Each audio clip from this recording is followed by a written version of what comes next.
Have you ever wondered why, in a world that rewards flash and appearances, the ones who work the hardest often get left behind?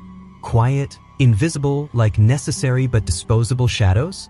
Why the person who gives their all, who bends over backwards to do things right, rarely gets what they truly deserve?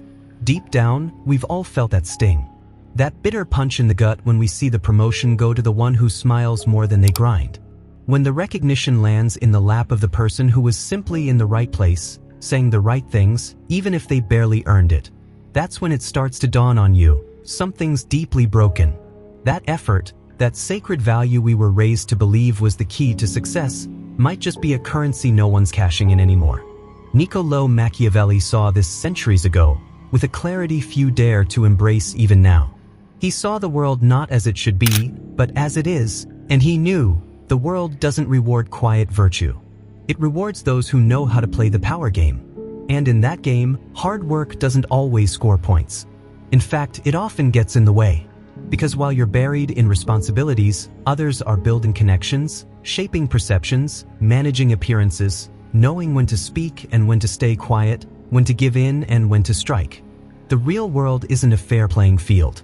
It's an arena where the clever survive, not the noble. And that realization hurts. It hurts to realize that sacrifice means nothing if you don't know how to move smart.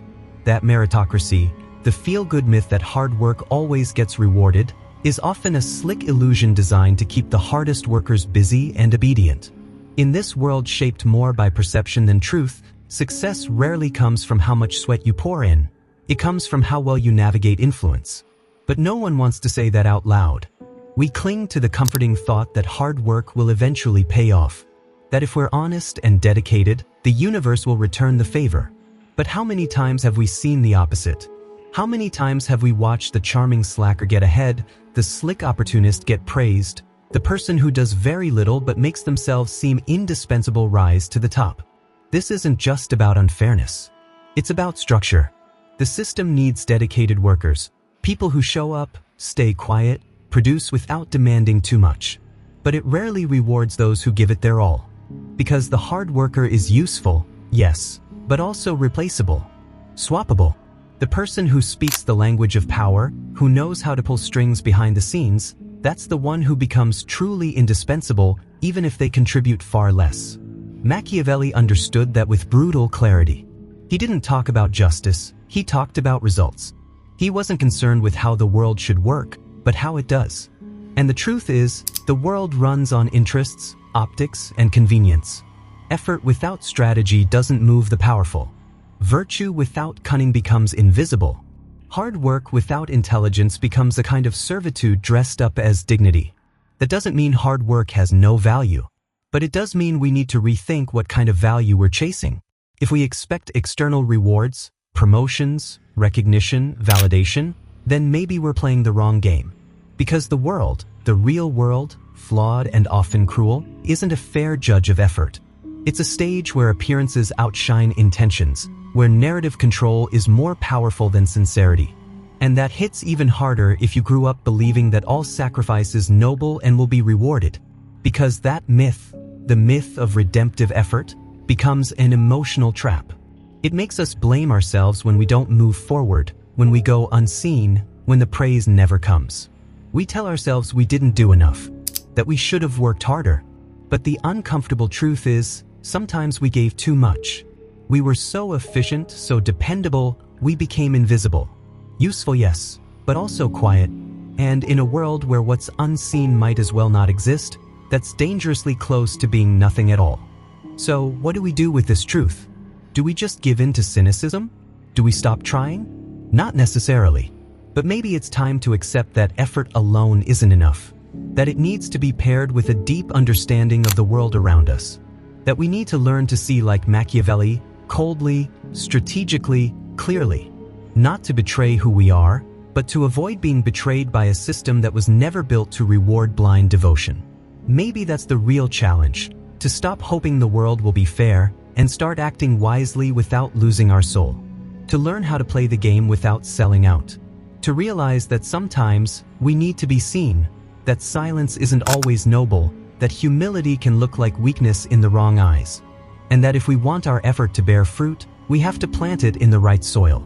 Otherwise, we'll keep watering deserts, hoping that one day, by sheer justice, something will bloom. But justice, the kind we dream about, isn't a guarantee. It's an exception. And as Machiavelli well knew, those who don't adapt to the power game are doomed to remain pawns, expendable, forgotten, no matter how hard they tried. Deep down, there's something profoundly tragic about this realization. Because it's not just about injustice, it's about a silent wound carried by thousands of people, the feeling of having done everything right and still not moving forward. Of being loyal, consistent, responsible, and yet being passed over by those who have no problem manipulating, pretending, or taking credit for someone else's work. It's a wound that doesn't bleed on the outside, but it burns on the inside. A slow disappointment that chips away at your enthusiasm, eats away at your hope. And little by little, you start to wonder if maybe the problem is you. If being honest, dedicated, and generous is really just a kind of weakness dressed up as virtue. And this is where Machiavelli hits the hardest. Because his ideas force us to step away from the comfort of ideals and look at reality with eyes wide open. What's the point of being virtuous in a world that doesn't value virtue? What's the use of being the most efficient, the hardest worker, if the person deciding who gets promoted is looking for something else entirely? The Machiavellian leader doesn't reward the most capable. He rewards those who make him look strong, those who help secure his power. What matters isn't justice, it's stability. Not merit, but useful loyalty. And as uncomfortable as that is, it's just as true today as it was in Renaissance Florence. Most of the time, people who work the hardest do so hoping someone will notice. But power rarely looks down. Power looks sideways, toward those who can reinforce it, protect it, or help it grow. The quiet worker, no matter how essential, doesn't fit into that equation.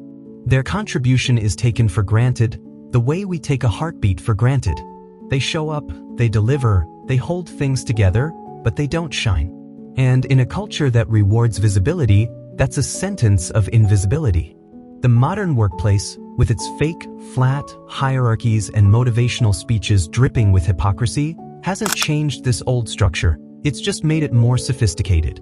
We hear talk about teams, family, and values, but in practice, it still functions like a feudal court, with favorites, power plays, and rewards given not to the most virtuous, but to the most cunning. The one who knows who to impress. The one who knows when to stay quiet, when to nod, when to smile, when to show up just enough to be seen. The real competition doesn't happen in performance reviews. It happens in the hallways, at lunch, in carefully timed silences. The cruelest part is, many workers don't know this. Or maybe they do, but they don't want to believe it. They cling to the hope that effort will eventually be recognized, because accepting anything else would mean admitting they've wasted years of dedication. So, they become more obedient, more submissive, more exhausted. They wait and wait and wait, until one day it's too late. The energy is gone. The fire is out. And the world, indifferent, keeps spinning, handing out rewards to others, to those who understood the game from the start. But maybe the problem isn't effort itself. Maybe it's how that effort is offered. Working hard isn't a mistake. The mistake is believing that hard work is enough. The mistake is not protecting yourself, not making yourself visible, not negotiating, not setting boundaries. The mistake is assuming that being good means staying quiet, sacrificing, giving in, enduring. But goodness without defense becomes submission. Commitment without strategy turns into servitude. Machiavelli isn't telling us to stop being virtuous. He's telling us to wake up, to stop confusing morality with naivety, to stop fooling ourselves into believing that the world works the way we wish it did. If we're going to work hard, we need to do it smart. If we're going to be loyal, it has to be intentional, not out of fear, not out of habit, not for the illusion of a reward that may never come. Because there's nothing sadder than burning yourself out for a system that never intended to recognize you in the first place. Maybe the first step is reclaiming our dignity. And that means taking responsibility for our choices. Choosing when and for whom we go the extra mile. Not out of guilt, but with clarity. Learning to say no. Learning to ask for what we deserve. Learning to look power in the eye without flinching. Knowing that not every promotion is worth what it costs. That not every stamp of approval reflects real worth. That sometimes being pushed out of the game isn't a loss. It's a chance to walk away from a cycle that was draining us and giving nothing in return. This isn't about becoming cold or manipulative. It's about growing up, about realizing that while life may be unfair, we can still live it wisely. That we can choose where and how to invest our energy. That we can be strategic without losing ourselves. That we can build our value from the inside without begging for it from the outside. And when we do that, when we stop waiting for validation from people who only use us, we begin to recover a kind of freedom that's more valuable than any recognition. Machiavelli, for all his realism, wasn't trying to turn us into cynics. He wanted to awaken us, to help us see the world as it is, without giving up on what it could be, to learn how to play the game without losing ourselves in it. Because in the end, it's not about choosing between effort and strategy. It's about combining them, about no longer being silent pieces on someone else's board, and finally learning to move with purpose, with agency, with wisdom. The world isn't going to change just because we wish it would, but we can change how we show up in it. We can stop romanticizing blind sacrifice. We can stop waiting for merit to speak for itself. We can start speaking for ourselves, showing up, choosing more intentionally, moving not just with strength, but with direction. Because the person who works hard and smart, with vision, with boundaries, with strategy, doesn't just survive the power game. They redefine it. And in that clarity, there's more revolution than in 1,000 empty speeches about justice. There's a hard truth to swallow when you've grown up believing that every effort will be rewarded, that constant dedication opens doors, that honesty and commitment are enough to build a decent life.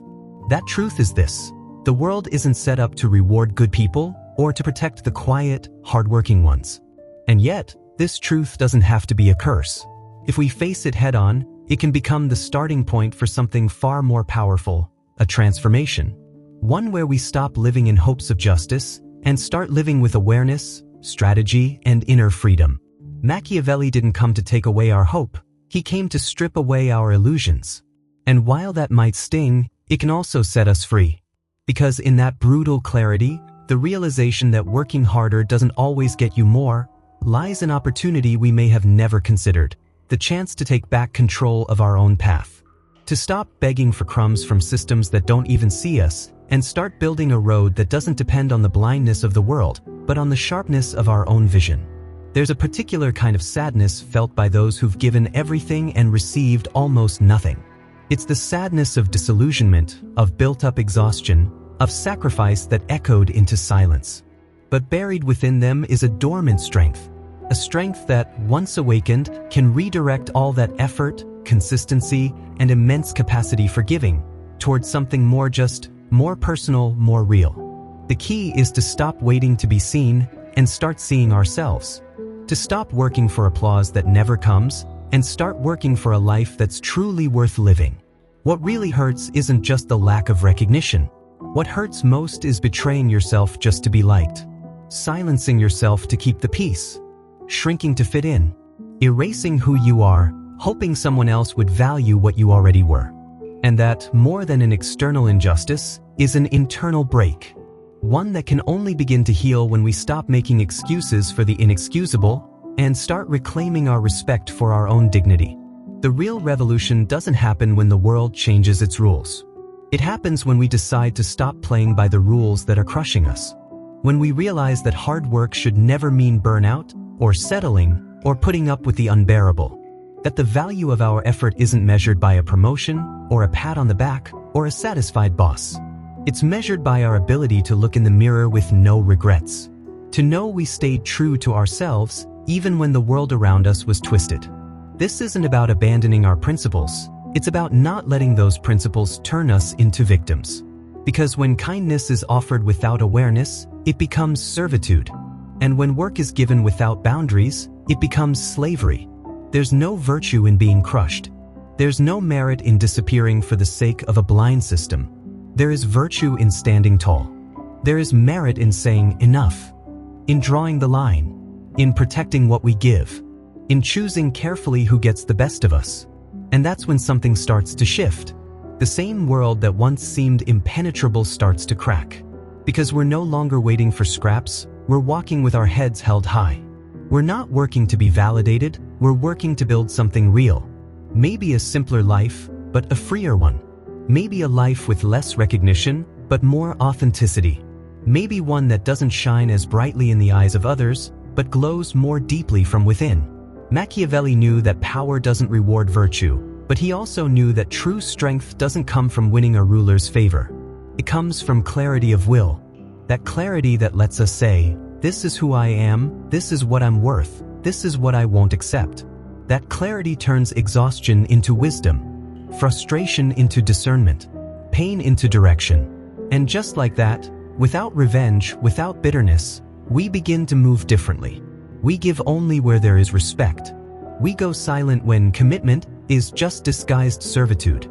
We walk away when the game no longer represents us. We build with others who've also woken up, because there is more strength in a dignified no than in 1,000 hours of labor poured into emptiness. Here's the paradox. When we stop expecting to be rewarded for working hard, our work starts to taste different. It's no longer about climbing, competing, or impressing. It's about creating, contributing, sustaining something we believe in. It's about finding meaning, about making every drop of sweat feed something with roots. Not a job title, not a compliment, but a purpose. Not all effort is noble. Only the kind that comes from the soul and refuses to be driven by fear. Only the kind that knows where it's going and why. And that kind of effort, the one given by choice, not desperation, is the only kind that leaves no bitterness behind. Because it was never a prisoner of circumstance. Maybe that's the hardest lesson and the brightest one. That our worth doesn't come from how much we work, but from why we do it. That the deepest reward isn't found out there, but inside. That what's truly fair may not be flashy, but it's real. And once we truly get that, we no longer need a world to change its rules to feel free. We just need to change how we move through it. We just need to decide that even if everything is rigged to make the hardest workers get the least, we're done living by that logic. Because we deserve better. Because we're capable of more. Because there is another way.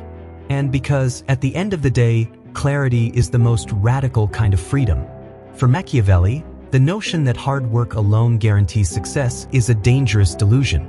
His philosophy doesn't focus on the morality of effort, but on effectiveness and the raw reality of power.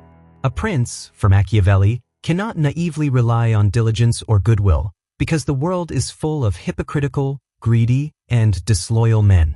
Machiavellian virtù isn't moral virtue in the traditional sense, but a practical skill, cunning, and foresight to navigate the complexities of politics and fortune. Hard work, in this sense, can be a tool, but never an end in itself or a guarantee of success.